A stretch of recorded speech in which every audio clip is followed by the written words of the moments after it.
कहतु आमर गोटे स्वभाव अच्छे आगुरी पिला दिन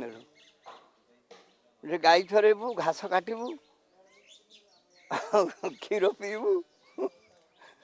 ये गोटे स्वभाव पिला दिन अच्छे आमर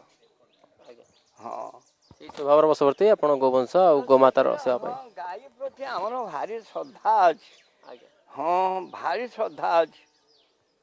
आउ स्वाभाविक आम देश आम धर्म गो माता नमो ब्रह्मणे देवाय गो ब्राह्मण हिताय तो भगवान अवतार होती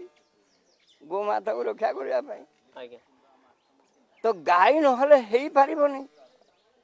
कहीं शास्त्र अच्छी गो मातार सेवा करी ब्रह्मज्ञानी होती पार हो जाती भगवान को पाई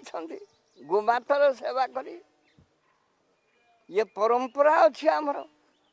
आउ गाई नहले